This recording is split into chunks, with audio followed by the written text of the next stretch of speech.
Estimados colegas, tengan un buen día y comenzamos nuestra última conferencia de este curso del manejo de los registros médicos electrónicos en una consulta médica.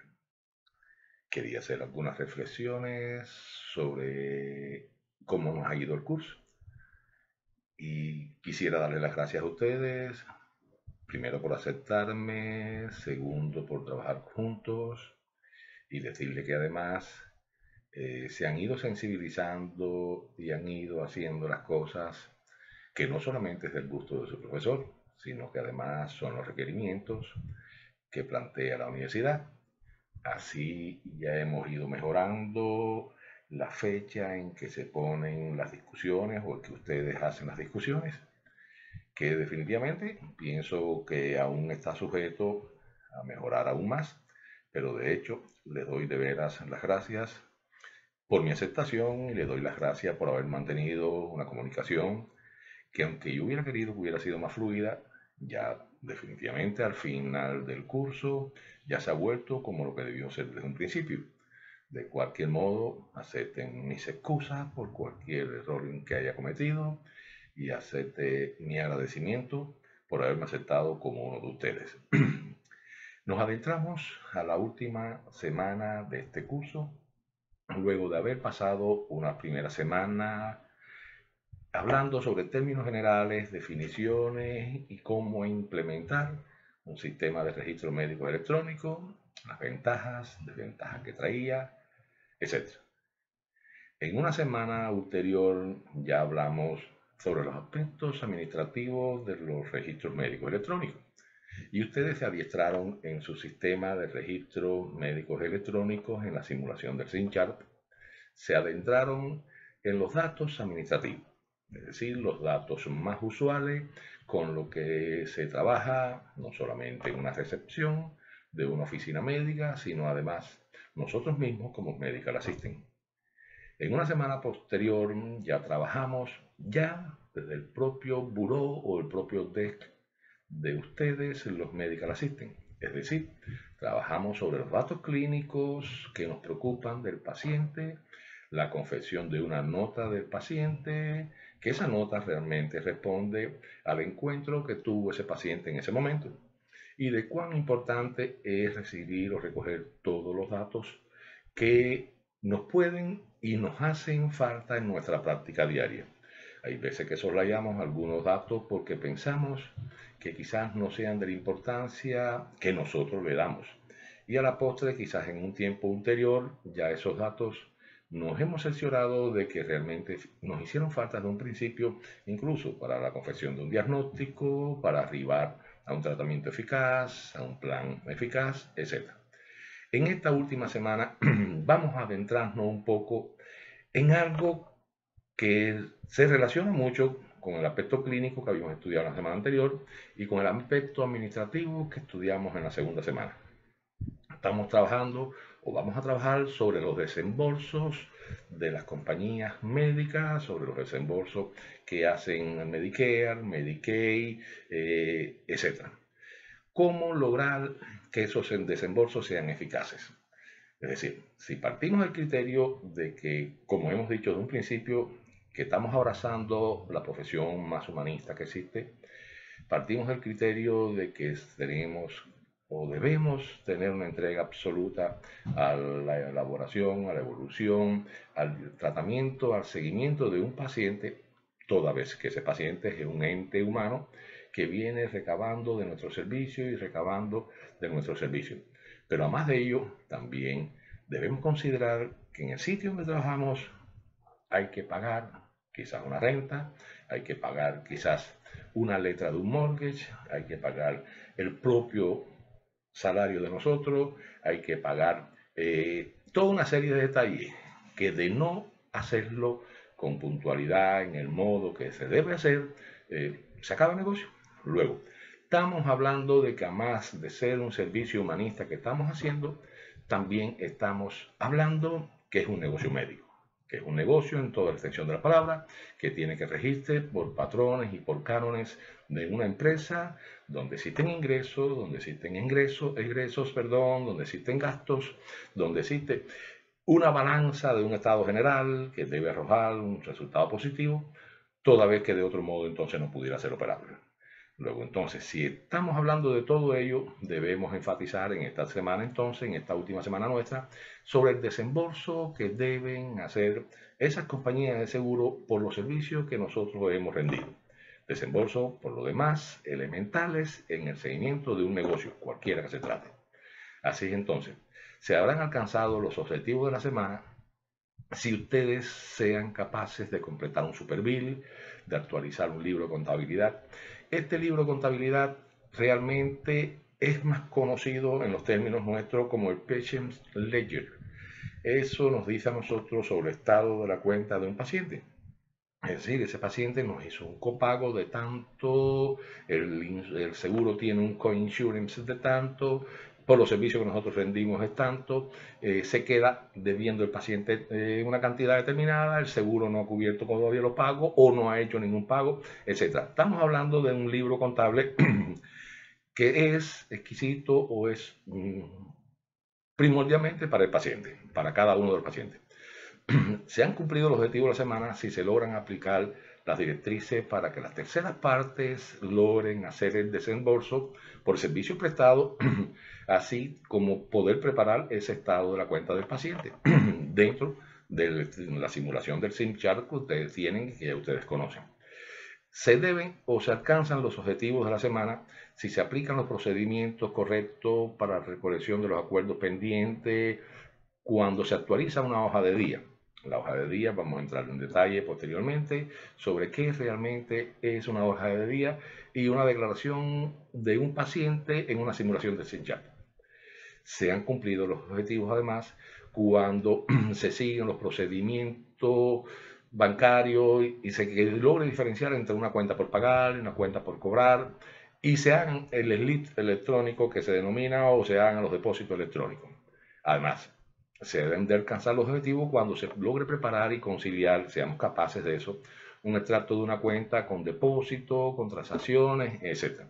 Es decir, vamos a dirigirnos en esta semana preponderantemente vamos a dirigirnos en esta semana sobre el desembolso y sobre cómo alcanzar los recursos o los registros financieros y económicos que nosotros necesitamos en el negocio. Necesitamos para que el negocio sea solvente, necesitamos para que el negocio logre trabajar. Así, ¿cuál es el uso entonces que tienen los registros médicos electrónicos sobre cómo obtener los desembolsos, cómo obtener ese dinero de esa tercera parte pagador, Así que entonces vamos a estudiar cómo son los reembolsos en el sector de la salud, qué es lo que es un ciclo de ingresos en un sistema o en un negocio que ofrece o brinda servicios de salud, qué es lo que es un pago por actuación, un pago o un pay for performance, qué es lo que es un superbill, qué es lo que es una forma IPA 5010, qué es lo que son las necesidades médicas, qué es lo que es el libro del paciente o el Patient Ledger, qué es lo que es, grosso modo, lo que es el fraude y el abuso en nuestros negocios. Y además de eso, además de las diapositivas que yo les ofrecí ya en el comienzo de esta semana, además de eso yo me voy a auxiliar para mi conferencia con las diapositivas que utiliza el libro de texto que se está utilizando en la asignatura, que es el D-Board del 2014. Dicho esto, vamos a adentrarnos en el primer capítulo que les mencioné, el reembolso en el sector de la salud. Trabajar con reembolsos médicos a criterio de ese libro, a criterio de ese autor, D-Board, es someter los reclamos a las compañías de seguro o al gobierno federal, sea a través de Medicare, sea a través de Medicaid, que se conoce como la tercera parte de este servicio.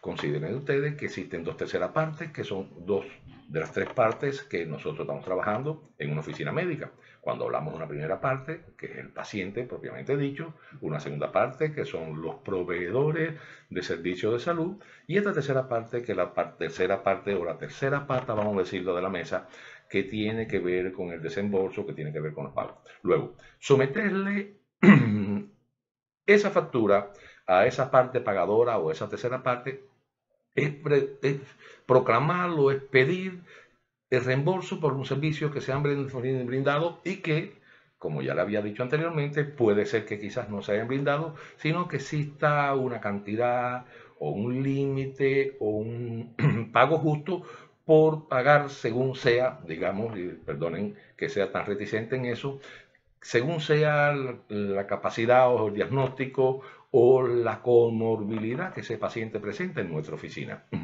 Entonces, eso es lo que se llama el reclamo o el claim a una compañía de seguro. Es solicitar el desembolso por los servicios brindados. Aun a pesar de que existen otras partes, existen otras cosas que se deben cobrar, como es el co-insurance, que se le cobra a la propia compañía de seguro, como es el copayment que se le debe hacer a los pacientes, y sobre eso hablaremos un poco también. Entonces, los registros médicos electrónicos han venido realmente a suplir, han venido realmente a ayudar con una enormidad tremenda sobre esos desembolsos de la compañía de seguro, sobre todo considerando que existe una interconectividad entre esas compañías de seguro o esos sistemas electrónicos de las compañías de seguro y el sistema del registro electrónico que poseemos en nuestras consultas. Eso nos da una pauta, incluso en algún momento quizás yo comente más tarde hasta qué punto pudo haber sido o puede haber sido beneficioso esta aparición de los registros médicos electrónicos. Yo recuerdo que en otros tiempos, cuando aquello se mandaba en la forma HIPAA 1500, que usted cogía y confeccionaba en una propia computadora, no estoy diciendo que no, solo que definitivamente no estaba interconectada con la compañía de seguro. Es decir, teníamos que confeccionar aquella factura, aquel bill, y mandárselo a la compañía de seguro por correo. Cuando hacíamos acuse de recibo, porque aquello se hacía por sobre correo certificado, usualmente la obtenían ellos o llegaba a sus manos alrededor de los 5, 6, 7 días y comenzaban a trabajar, digamos, que a los 10, 11 días. Había veces que pasaban 2 meses bien y no se había recibido el desembolso por aquellos servicios brindados. Cuando no, que no lo hubieran ofrecido o no hubieran pagado por esos servicios que también teníamos conocimiento tarde, y luego entonces reclaims o la posibilidad de discutir el pago de ese paciente o de esos servicios brindados demoraban aún más. Créanme que podían demorar en ocasiones 3 meses, 4 meses, incluso para obtener un resultado favorable que no siempre tenía que ser favorable. De ahí que este sistema de registro médico electrónico ha venido a integrarse en este capítulo que estamos viendo, en estos servicios que se brindan en una oficina médica, de un modo muy eficaz. No existe comparación, no pudiera yo nombrar qué es más importante en una oficina médica, porque lo más importante es la atención del paciente.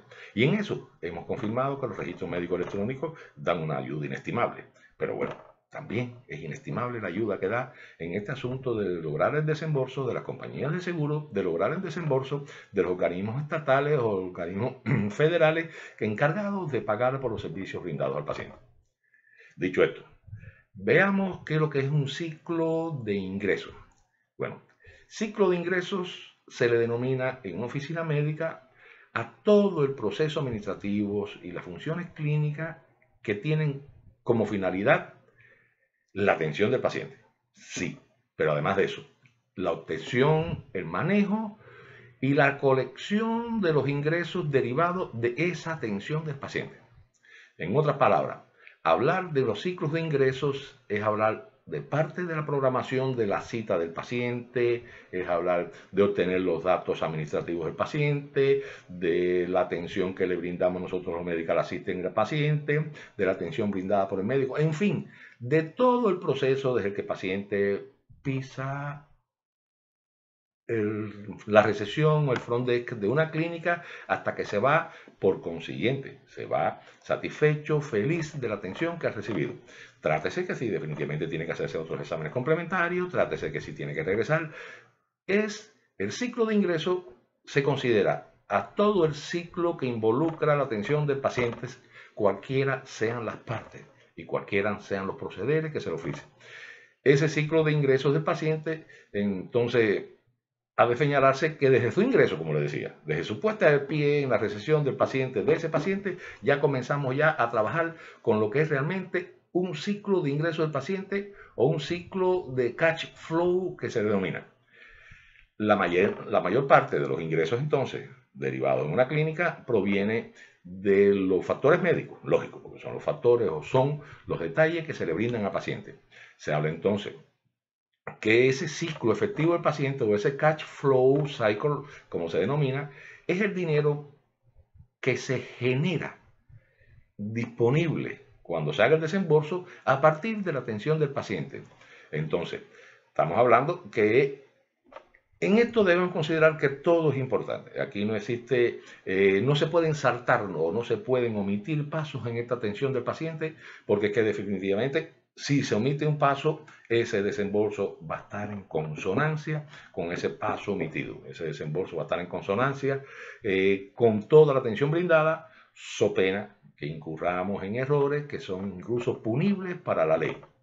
Luego, ¿cómo nosotros tenemos acceso o cómo nosotros ponemos a disposición de esa tercera parte, de esa parte pagadora de todos los recursos que tiene el paciente? Primero, tenemos que barajar o valorar el sistema de codificación. ¿Qué es lo que es un sistema de codificación? Bueno, un sistema de codificación, estamos hablando de que son sistemas estandarizados que se utilizan generalmente alfanumérico, que se utilizan para codificar o uniformar los diagnósticos y los procederes, los tratamientos, es decir, todo el proceder médico que se hace en una consulta. Es decir, estamos hablando de un sistema alfanumérico, algo al que se le concede una especificidad descrita en el tratamiento, descrita en el diagnóstico, descrita en el proceder que se hizo, etc. Esto no es una ciencia nueva. Hace muchos años se está trabajando a los efectos de los registros de las estadísticas, a los efectos de la codificación, con los llamados sistemas de codificación. Los sistemas de codificación se imbrican o se entremezclan unos en otros y ustedes se van a dar cuenta que incluso son muy cambiantes. De hecho, son tan cambiantes que, por ejemplo, el CPT-4 se revisa todos los años. Todos los años, aún a pesar cuando definitivamente estamos en la cuarta edición de su publicidad, pero se revisan todos los años. Entonces existen dos grandes sistemas de codificación.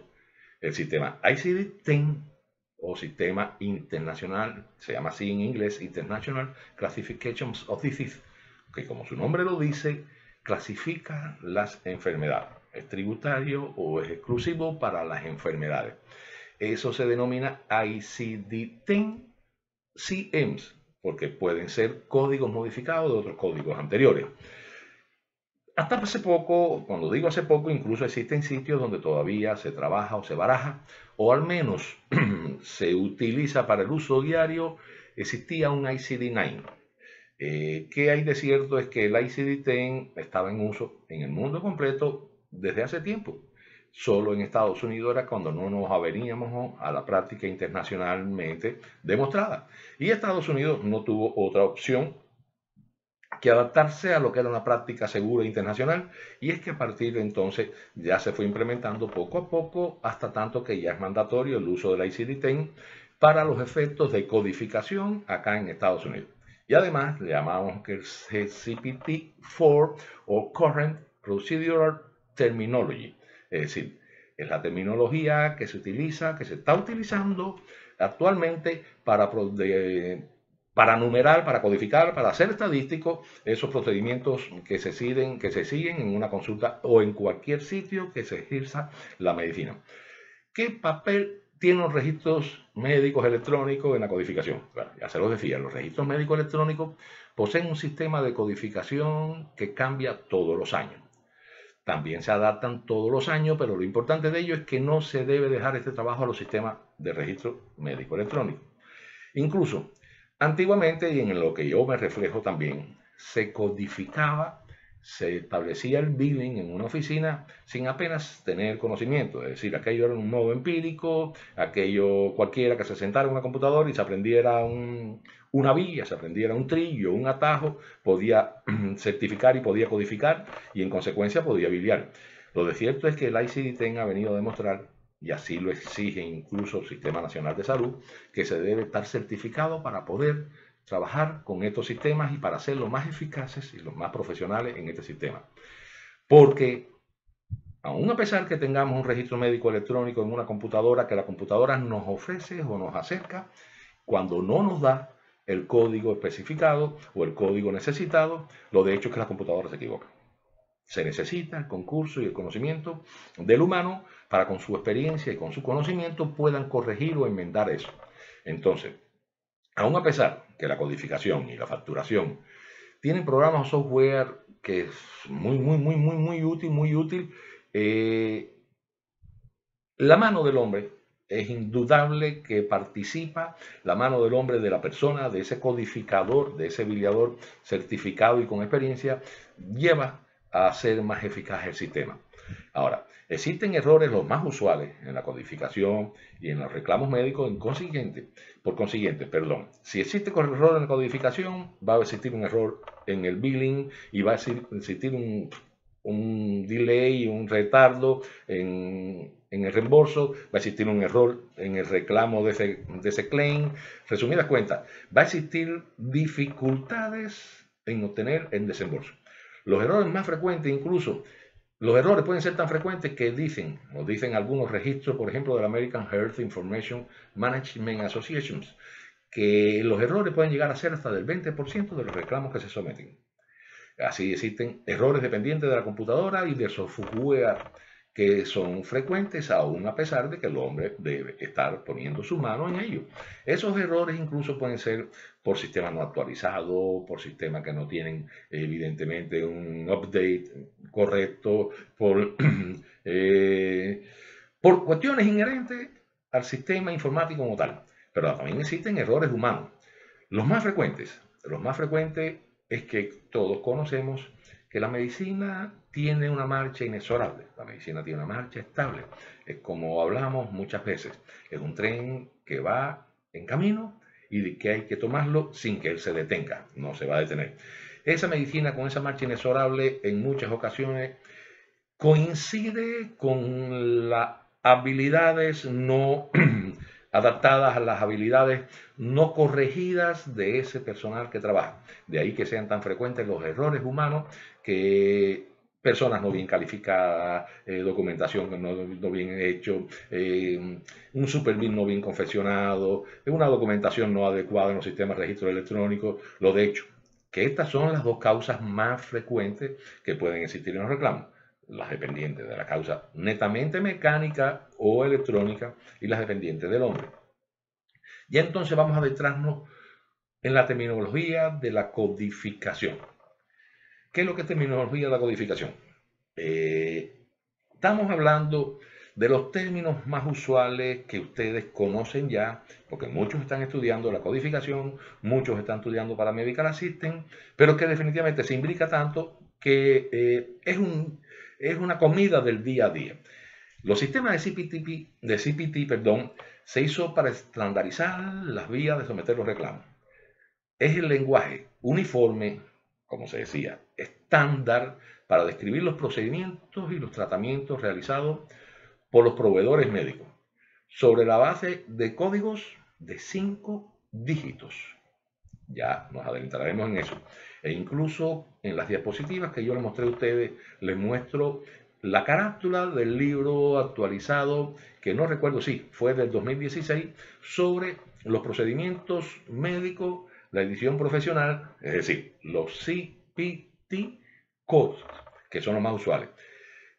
Solo el proveedor es el que está autorizado para trabajar sobre los reclamos médicos y cambiar esta codificación o cambiar este sistema estandarizado de 5 dígitos, aun a pesar que la compañía de seguro, cuando le ofrezca duda en el pago, que quizás no esté bien manipulado, no esté bien utilizado este sistema de procederes, de terminología de los procederes médicos, pueden hacer la auditoría a la unidad.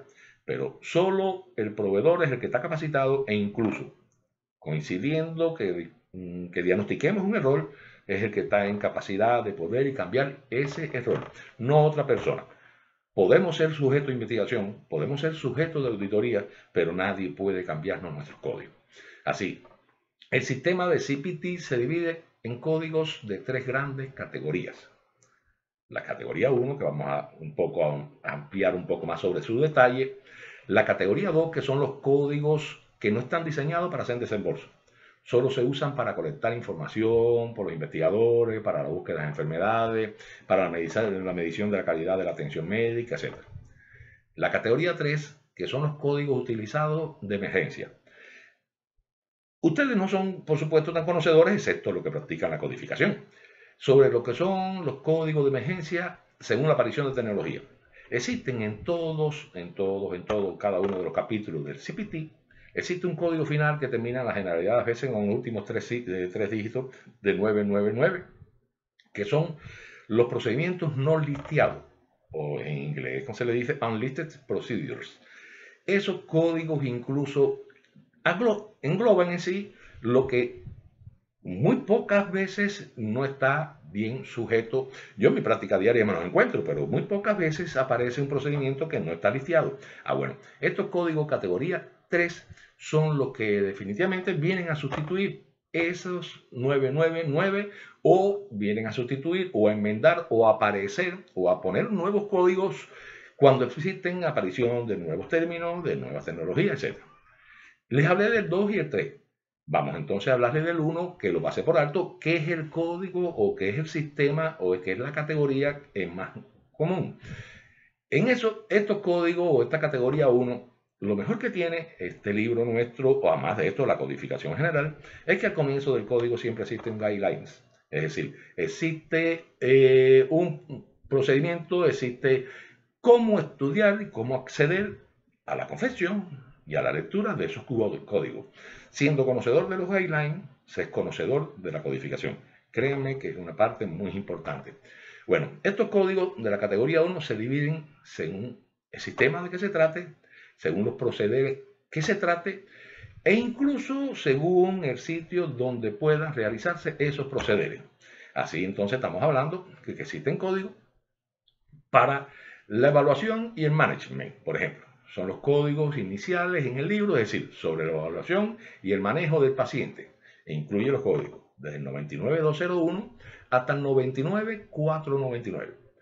Estos códigos, este código en específico de esto de evaluación y management, imbrica los detalles que tienen que ver sobre la atención del paciente, considerando tres criterios principales. Considerando la historia del paciente, considerando el examen físico que se le haga y considerando la complejidad de la decisión médica tomada. Créanme que no es fácil buscar esa codificación. Existen ocasiones que usted tiene una toma de decisión de complejidad grande cuando el examen físico del paciente quizás no fue complejo, fue moderado, cuando quizás la historia clínica del paciente que se confesionó o que se toma haya sido moderada, pero la toma de decisión fue grande.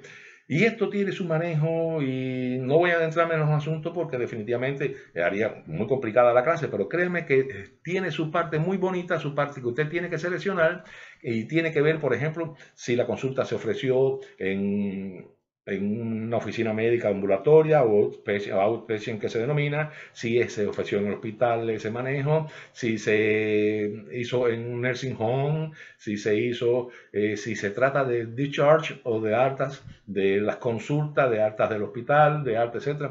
Es decir, se imbrican en ello el sitio, el proceder, pero sobre todo considerando tres criterios: la historia del paciente, el examen físico y la complejidad de la toma de decisiones. Los segundos códigos que vienen incluso en este orden en el libro, en el CPT que yo les manifestaba, son los códigos de anestesia. Bueno, lógico es inferir que anestesia es cuando se utiliza, se administra la anestesia durante la cirugía. Pero es que ya la anestesia se ha hecho muy amplia. Ya no es solamente el administrar la anestesia o la ausencia del dolor durante una cirugía cualquiera. Bueno, los procederes anestésicos incluyen ya actualmente un bloqueo para el tratamiento del dolor, incluyen anestesias regionales, incluyen anestesias generales, etc. Además de eso, ya hay que considerar también quién fue la persona que propició o la persona que administró la anestesia. Y cuando se considera la persona que administró la anestesia, si esa persona que administró la anestesia, de no haber sido el especialista anestesiólogo, si fue si fue personalizada, si fue seguida, si fue supervisada, es la frase que estaba buscando, si fue supervisada por el médico especialista, si el médico especialista supervisó 2 o 3 cuartos de anestesia o 2 o 3 procederes de anestesia, etc. Eso ya está en presencia del personal que administró la anestesia, del personal que supervisó la anestesia, del tipo de anestesia utilizada, de la región utilizada en la anestesia, etc.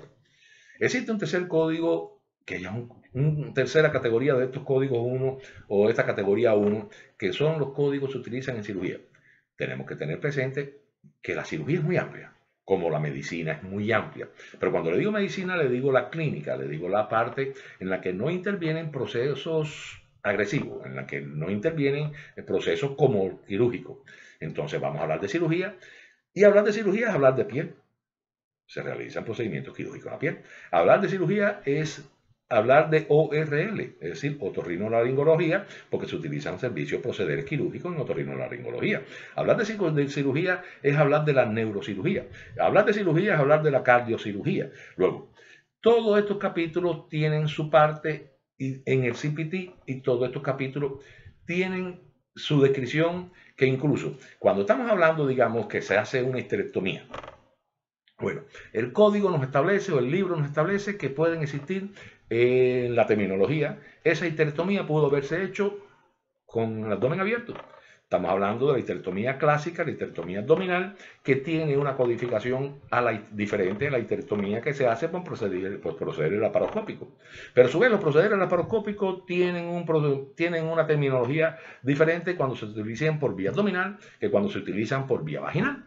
Luego, tenemos que estar presentes, o tenemos que tener presente, o tenemos que ser susceptibles sobre el procedimiento quirúrgico y de qué modo se realiza ese procedimiento quirúrgico, y sobre todo sobre qué sistema, sobre qué parte del organismo se realizan esos procedimientos quirúrgicos.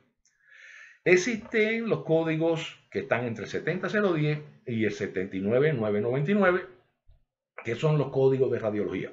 Y hablamos de radiología cuando se utiliza la energía radiante para el diagnóstico, pero también para el tratamiento en procederes médicos, en afecciones médicas. Se incluye entonces en ello la medicina nuclear, se incluye el ultrasonido, se incluye la resonancia magnética nuclear, se incluye la tomografía computarizada, se incluyen todos los procedimientos de nueva tecnología que sean con energía radiante. También se describen en el uso subsiguiente en el libro, en la corriente subsiguiente en el libro, también en el uso nuestro, los exámenes de patología y de laboratorio. Créanme que esto es un capítulo bastante difícil en el libro, toda vez de que hay veces que se imbrican muchos tipos de análisis de laboratorio y seleccionar cuál sea el código adecuado. Créanme que en ocasiones se torna engorroso. Solo la experiencia, además del conocimiento, avalan para poder hacer esto y hacerlo con la eficacia necesaria. Estos son los códigos entre el 80048 y 89399, que hacer pruebas sanguíneas o cualquier tipo de espécimen de laboratorio que se tome, así sea secreciones salivales, así sean secreciones seminales, así sean, digamos, líquido procedente de una CT, líquido procedente de una pleurotomía, líquido procedente de una linfoadenitis, etc. Se hacen además pruebas inmunológicas y además, por supuesto, se hacen todos los procedimientos o procederes que incluyen la patología o anatomía patológica, como son las biopsias, los exámenes microscópicos de cualquier espécimen que le nombraba, de cualquier toma de tejido. Incluso existe una máxima en medicina: cualquier tejido que usted extraiga de un cuerpo humano debe ser analizado. Luego, ahí entonces donde se incluyen la patología y laboratorio, los códigos que nosotros debemos utilizar para estos menesteres. Y además existen los códigos que se utilizan en medicina.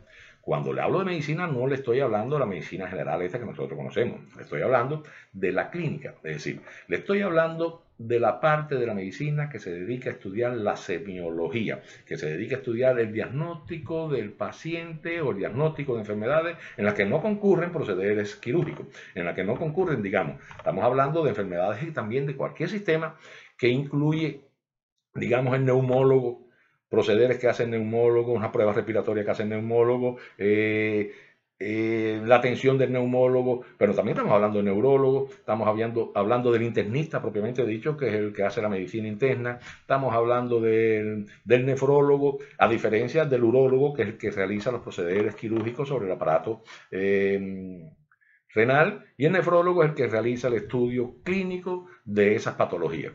Esos son los códigos que oscilan entre el 90.281 y el 99.607. Pero no solamente de códigos estamos hablando. Son muy comunes en la medicina o en la codificación, perdón, no la medicina, el uso de los modificadores. No voy a adentrarme en esto porque son bastantes los modificadores, solo voy a mencionarles los de uso más común.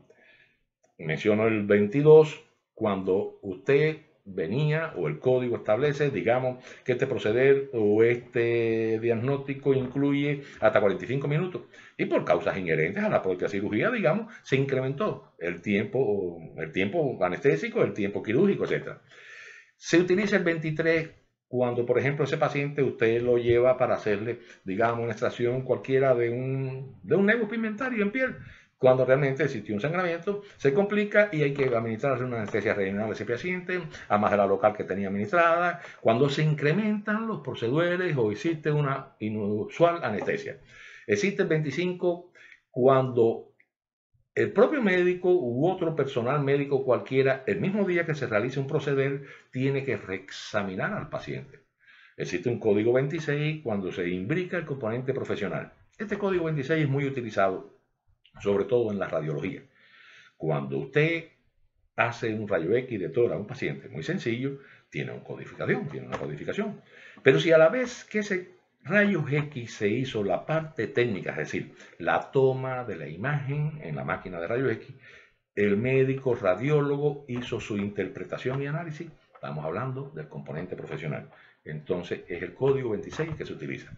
Se habla del código 50 cuando el proceder es bilateral. Es decir, estamos hablando de que existe bilateral, estamos diciendo cuando, por ejemplo, existe una nefrectomía. Es decir, se va a sacar un riñón, pero que realmente el otro riñón tampoco sirvió y hay que hacer entonces, tomar una decisión intraquirúrgica o prequirúrgica y se hace ese billing y se hace esa codificación o prequirúrgica de hacer una nefrectomía bilateral. Eso el nombre lo infiere.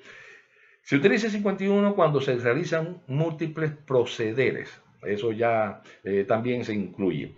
El 52 cuando los servicios son reducidos. Es decir, íbamos pensando de que íbamos a hacer una histerectomía total. Que íbamos a sacar el útero con los ovarios, íbamos a sacar también el cuello. Por cualquier razón, digamos por adherencia postoperatoria, por adherencia no solamente quirúrgica que haya tenido el paciente, sino inflamatoria, etc., no pudimos llegar a sacar el cuello o el cervix. Y entonces estamos hablando de que fue no una histerectomía total, sino una histerectomía subtotal y se redujo el tiempo y se redujo el proceder y se redujo el tiempo anestésico. Entonces vamos a utilizar el 52. Hay un código que siempre llama a la relación, un código que siempre está en discusión, que es el llamado código 59, que es cuando se hacen diferentes procederes en sitios diferentes, pero que bueno, eso sí hay que ser casi un especialista en eso para hacerlo.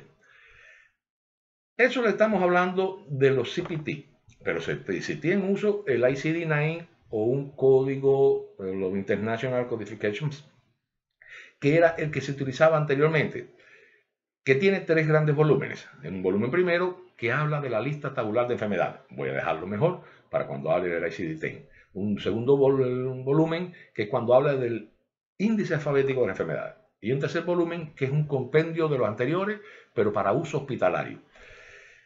De cualquier modo, el volumen 1 en el ICD-10 es la lista tabular de las enfermedades que debe tener o tiene 21 códigos establecidos para todo el mundo. En Estados Unidos solo es de uso nuestro, 20 códigos, hay uno que no se utiliza.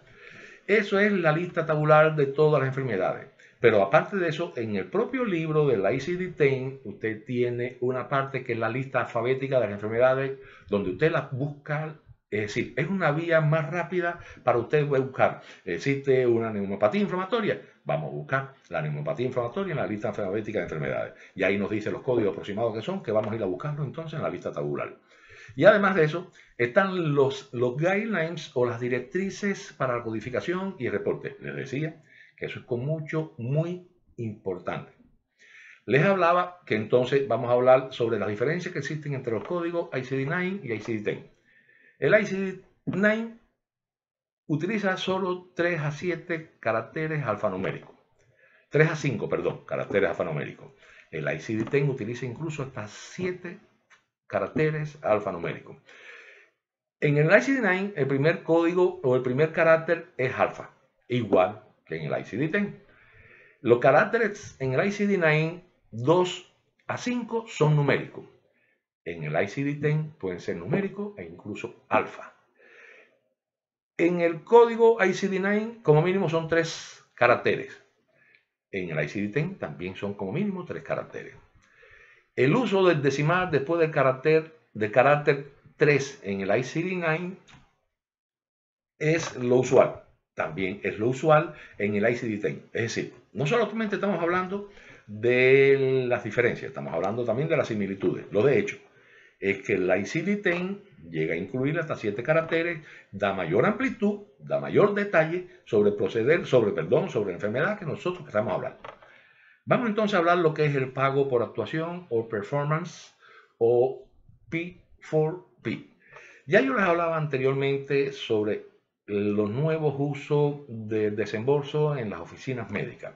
Ya no se habla de que se pagan solo por el proceder. La generalidad de las oficinas chiquitas todavía aún tienen ese tipo de pago. Es el pago por servicio. Este pago por actuación o por performance incluye la patología del paciente, la comorbilidad del paciente e incluye un estimado de los gastos médicos en que debe incurrir ese paciente según sea su patología y según sea la comorbilidad de las patologías asociadas o de los caracteres o de los detalles asociados, los factores asociados que puedan incidir en que ese paciente pueda tener un agravamiento de su patología o a su defecto, que ese paciente debe tener una evolución satisfactoria. Así, por ejemplo, se habla de que ese pago por performance se habla de incentivos y penalidades. Se hacían incentivos, incluso se estaban ofreciendo estímulos o incentivos a los pacientes, a las unidades que pusieran los registros médicos electrónicos. Pero además de eso, a las unidades que utilizan para poner en orden el CPOI. Esos se estaban incentivando con hasta el 2% del valor de lo que habían facturado durante el año al Medicare. Ya estos pagos por bono o incentivo, ya estos pagos por incentivo, no por bono, digamos, por bono utilicé mal la terminología. Este pago por incentivo ya no se está utilizando desde este punto de vista, todo lo contrario. Se está penalizando cuando eso no se esté utilizando con el 1% del total que se lee al Medicare durante el año. Es decir, ya no se está hablando de que ya existe un estímulo, sino se está hablando de que existe una penalidad por el no uso adecuado de estos CPOI en la facturación y en el tratamiento y en el seguimiento de los pacientes en la unidad ambulatoria. Ahora, también vamos a hablar del uso de los Electronic Health Records en el pago por actuación. ¿Qué ayuda? ¿Qué ofrece? Lógico, en la medida que nosotros documentemos a través de un registro médico electrónico, que se avenga esa documentación más al estado real de la salud del paciente. Así ha de ser la atención que va a tener el paciente. Así va a tener la atención esmerada que debe tener el paciente. Luego, entonces, también este pago por actuación estimula este tipo de actuación. Repitámoslos, porque en la medida que mejor se paga, en la medida que mejor se atiende el paciente, mejor ha de ser el pago. Vamos a tratar entonces de un documento muy de uso común en las oficinas médicas, el Superbill. Aún a pesar de que el Superbill en muchas actualizaciones modernas, en muchos registros modernos, en muchas publicaciones modernas, ya se está haciendo como algo obsoleto el uso del Superbill. Lo de cierto es que el Superbill es el documento que se utiliza que refleja el encuentro completo que el paciente tuvo en la consulta. El Superbill, por supuesto, como el registro médico electrónico, estamos trabajando en un sistema que el nombre del paciente aparece en el documento que es en el Superbill, porque ya lo pone el propio sistema, aparecen sus datos generales, aparecen sus datos demográficos, aparece también en la fecha del encuentro, los códigos que se efectuaron en el encuentro, los procedimientos que se efectuaron en el encuentro. Es decir, el propio sistema de registros médicos electrónicos confecciona o elabora el Superbill. El propio sistema es el que da el Superbill. Supervir que tiene más utilidad a mi criterio, cuando actualmente existe una codificación y una facturación remota. Es muy un uso común con el advenimiento de todas estas tecnologías de la información que se haga una facturación remota y que se haga una codificación remota. Bueno, el Superbill se le va a enviar al codificador que está en Miami, siendo la unidad en Chicago, se la va a enviar, y lógico, se le envía ese facturador en Miami porque sale más barato para pagar ese facturador en Miami que por ponerle un facturador en la unidad nuestra. Por opciones netamente económicas se tiene la facturación y la codificación remota. Bueno, a ese codificador y facturador se le va a enviar el Superbill, es decir, todas las generales del paciente y todas las generales de lo que se le hizo en la atención médica del paciente, para que sea él a través de su registro electrónico quien haga todo esto. Lógico, vamos a suponer entonces de que el Superbill es generado por la máquina, es generado por la computadora, pero tiene que tener la anuencia y tiene que tener la observación del paciente. Es muy de uso común los Superbills cuando, repito, cuando por ejemplo se sigue un procedimiento, se sigue un tratamiento, digamos sobre todo en las prácticas de terapia física, es decir, que cuando el médico y el terapista vieron al paciente le mandaron unas 15 sesiones de tal tipo de terapia. Bueno, ese Superbill viene incluso a enfatizar cada una de las sesiones esas y créanme, es muy útil para eso. El Superbill le decía que tiene todos los datos dependientes del encuentro. Trátese del factor demográfico, trátese de los factores clínicos, etc. Ahora, los cargos que vienen en el Superbill. Los cargos que vienen en el Superbill van directo al libro de contabilidad del paciente o del Patient Layer. Entonces, el Superbill a su vez informa al Patient Layer sobre el estado de la cuenta del paciente, describe los procedimientos que se hicieron, describe los pagos o documenta los pagos que se efectuaron. Ese Superbill es en términos general quien ofrece los mayores detalles sobre toda la actividad que se hizo del encuentro del paciente. Ahora, vamos a hablar someramente sobre la forma HIPAA 5010. Ahora, HIPAA 5010 no es más que la forma electrónica o la forma de solicitar el reembolso electrónico. Les decía ahorita que existía una forma HIPAA 1500, que era la forma más usual en la que se ofrecía el reclamo a la compañía de seguro.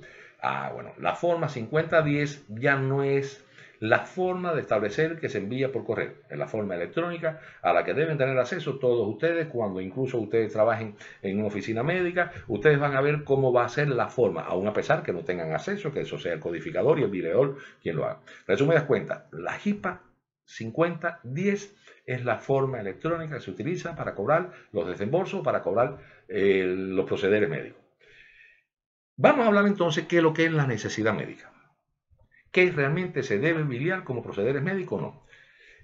Es un criterio necesario la necesidad médica a la hora de someter un reclamo. Y se describe como la necesidad médica como la doctrina legal en que los servicios rendidos deben ser razonables y necesarios según los estándares clínicos generalmente aceptados. Es decir, estamos hablando de que nosotros vamos a someter a reclamo o vamos a someter a tratamiento cuando sea razonablemente necesario lo que vamos a hacer y lo que vamos a someter a reclamo para su futuro desembolso. Esto es una cuestión que imbrica un poco los aspectos legales, porque, por ejemplo, para diferentes médicos pueden existir diferentes criterios de tratamiento sobre una enfermedad determinada. Pero bueno, la necesidad médica establece qué es lo que en orden debe supeditarse.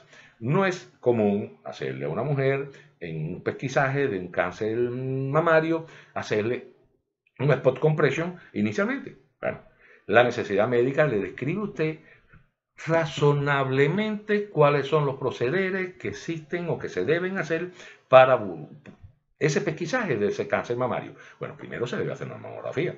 Si la mamografía sugiere algunas cosas que es la más barata de los procederes, se le hace un ultrasonido.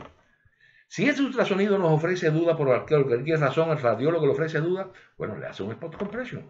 Si ese spot compression ofrece duda, bueno, se le hace entonces una computografía computarizada de la mama Pero lo que no es cierto, lo que no es lógico, lo que no aceptan los seguros o lo que no es necesariamente médico aceptado es que ese paciente se le haga de un inicio una tomografía parcial computarizada, porque no tiene sentido ninguno gastar el proceder en un proceder que es más caro, no tiene sentido ninguno gastar en una formación de un personal que es más caro, cuando definitivamente existió uno que era mucho más barato.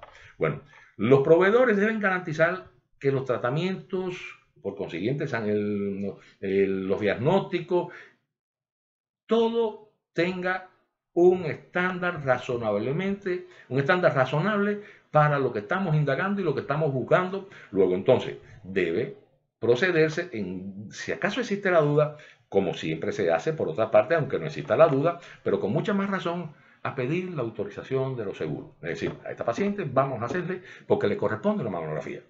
Eso el seguro lo paga a ojos cerrados. Lo que si no paga a ojos cerrados, es seguro que se le haga un ultrasonido mamario cuando no se le ha hecho la mamografía. Vamos a hablar entonces de la cuenta del paciente o del patient layer. Esos son los detalles, además de los detalles clínicos, los detalles financieros del paciente. Estamos hablando de la cuenta que quedan por cobrar, de lo que ha cobrado el paciente, estamos hablando de lo que le queda por pagar aún que incluso no pagó el copayment, que está pendiente que el seguro pague aún, pero que el seguro pagó tal cosa y no pagó la otra. Es decir, estamos hablando sobre los cargos que se le imputaron a todas las partes pagadoras en el servicio. Estamos hablando sobre el estado de cuenta general. Ese es el patient layer. Ahora, ese patient layer lo organiza, por supuesto, el proveedor. Describe los procedimientos, los cargos correspondientes y los gastos o los pagos que se han efectuado. También ese patient layer tiene una parte que se llama Fee Adjustment, que realmente es el ajuste en las tarifas. Hay veces que hay descuento, que la propia oficina, quizás un comercial, haga un descuento sobre algunas cosas. Hay veces que por dificultades económicas se cobra menos. Hay veces que incluso por cortesía profesional no se le paga o no se le cobra, perdón, al paciente el copayment para promover que ese paciente venga, a más que es una cortesía profesional que en todos los negocios están descritos. Hay veces que incluso no se le ponen cargos al paciente por un proceder que nosotros queramos hacer. Pero lo cierto es que cuando usted esté en comunicación con el paciente o con la compañía de seguro y estemos hablando de factores económicos, de factores financieros, debemos ser corteses. No debemos nunca acosar o intimidar al paciente. Informe al paciente incluso con previsión sobre las tarifas que se le van a cobrar, para que no haya malas dudas, que no existan dudas tampoco del buen proceder posterior, ni mucho menos. Verificar el copago. La mayoría de las compañías, eso, se verifica el copago con las compañías de seguro, pero además de eso, ese copago debe cobrarse cuando incluso no existe un procedimiento profesional o no existe una subvención profesional de ese copago, debe efectuarse incluso antes de efectuar la consulta del paciente o al menos antes que el paciente se vaya de la oficina. Toda vez que una vez que se fue de la oficina es muy difícil que se produzca ese desembolso, salvo algunas contadas excepciones, créeme. Debe aceptarse todas las compañías que se repiten o todas las oficinas médicas que se repiten, deben aceptar cualquier modo de pago. Trátese de pago por un cheque, trátese de pago en efectivo, trátese de pago en tarjeta o a crédito. Y además, se le debe enviar regularmente al paciente el estado de su cuenta, de modo que ese paciente conozca regularmente y que nosotros tengamos copia de ello, por supuesto, porque el propio sistema lo genera, sobre el estado de su cuenta por nosotros. Ahora, para ello existe otro documento que nos ayuda a nosotros, que es la hoja del día o day sheet. Esa hoja del día o day sheet la tenemos directamente asociada al paciente, es decir, que nos habla a nosotros del estado de contabilidad del paciente, del estado de la cuenta de ese paciente. Pero además nos habla del estado de la cuenta por el día que se efectúa el tratamiento en la unidad de salud. Es decir, registra la actividad financiera del día en la unidad de salud. Los cargos por visita, los servicios que ofreció la oficina, el pago que hicieron los pacientes, por concepto de pago, por concepto de pagos enviados por correo o por pagos electrónicos, el reembolso que ha llegado, es decir, las actividades que llegaron en el día, los cheques que llegaron en el día, los desembolsos electrónicos que llegaron en el día, el ajuste de las cuentas que se hicieron en el día. Eso nos dice a nosotros el day sheet o la hoja del día. En ocasiones Se trata ya de pacientes morosos realmente que no podemos cobrar, que no nos aceptas o no podemos o no logramos cobrar por los servicios rendidos por nosotros. ¿Cuándo entonces utilizar una agencia de cobro? Cuando el paciente declara que no va a pagar, así lo expresa claramente. Cuando nos mandan cheques que por una razón u otra son devueltos por el banco y no son aceptados. Cuando el paciente no sigue el plan de pago acordado. Cuando el seguro no envía los pagos, ya entonces se hace un PIP-SUB que se denomina, o se le administra o se le suministra la cuenta a un abogado, y ese abogado se encarga en definitiva, o una compañía o una agencia de cobro se encarga de procurar ese pago.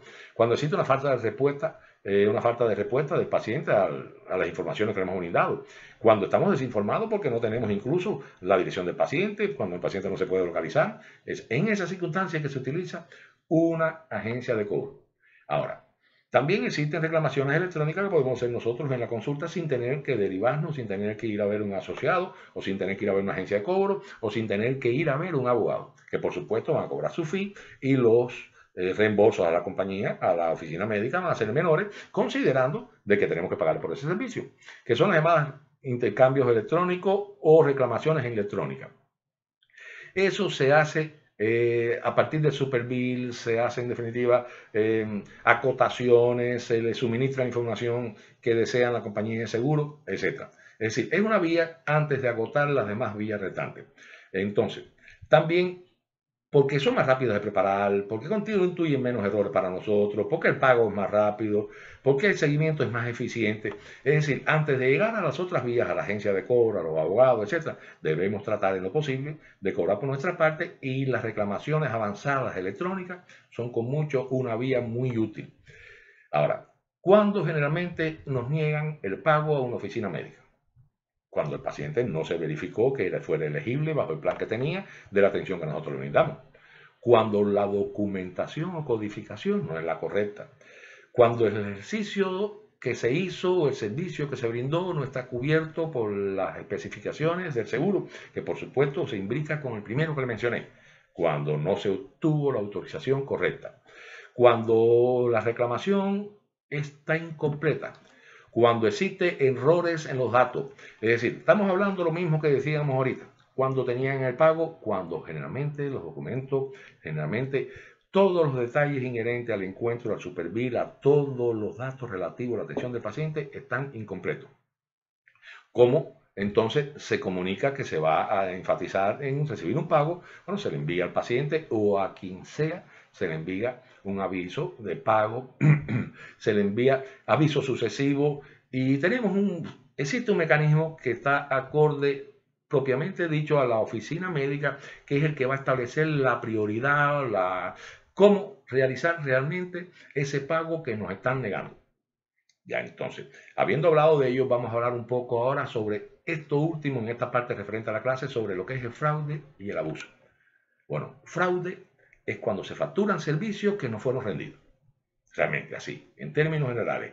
O que esos servicios se están facturando no al nivel que se están cobrando. Es decir, estamos cobrando por algo que realmente no realizamos.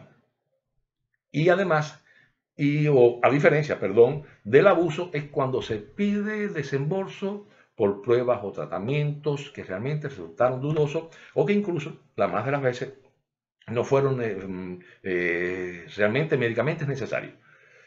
Quiere decir que vamos a establecer la diferencia en la que puede incurrir la oficina, que la primera, el fraude puede dar al traste no solamente con medidas económicas punitivas contra la oficina, sino además incluso con la revocación de todas las licencias. Se habla de fraude cuando sometemos para pago sucesivo procedimientos que no se hicieron, o procedimientos que no se hicieron en la extensión que nosotros estamos cobrando. Es muy común, y ustedes saben que Miami es la capital nacional del fraude al Medicare. Tengamos mucho cuidado con eso. Cuando no, que existe también una tercera figura, que es el robo de identidad en las oficinas médicas, que es cuando incluso se puede muy bien tomar los datos de un paciente para hacer proceder a otro. Yo lo he visto. Yo lo he visto, créanme, que por ejemplo a este paciente no autorizaron una tomografía, pues bueno, vamos a utilizar un paciente que tiene un tumor de pulmón, y entonces vamos a utilizar la tomografía y vamos a cambiar el paciente. Eso yo lo he visto. Es una suciedad, es una cosa muy absurda, pero yo lo he visto. Por último, vamos a hablar de lo que son los Personal Health Records o récords de salud personales. Esto es una cosa que se viene oyendo camino últimamente, y es que el propio individuo o el propio paciente tenga en su poder electrónico, tenga un elemento que habla en todos los sitios que él va sobre cómo está su salud, sobre su enfermedad que tiene, sobre los procedimientos que tiene. Es decir, estamos hablando de un registro médico electrónico, pero en posesión del paciente. Quizás no con la profundidad que tiene el registro médico electrónico, pero está en posesión del paciente. El paciente es el único responsable de él y el paciente es quien maneja eso. Luego, entonces, es el exhaustivo registro de la información de salud de un individuo en papel o en electrónico al que solo el paciente ha de acceder, al que solo el paciente ha de transformar, al que solo el paciente ha de almacenar y al que solo el paciente cuida de su seguridad.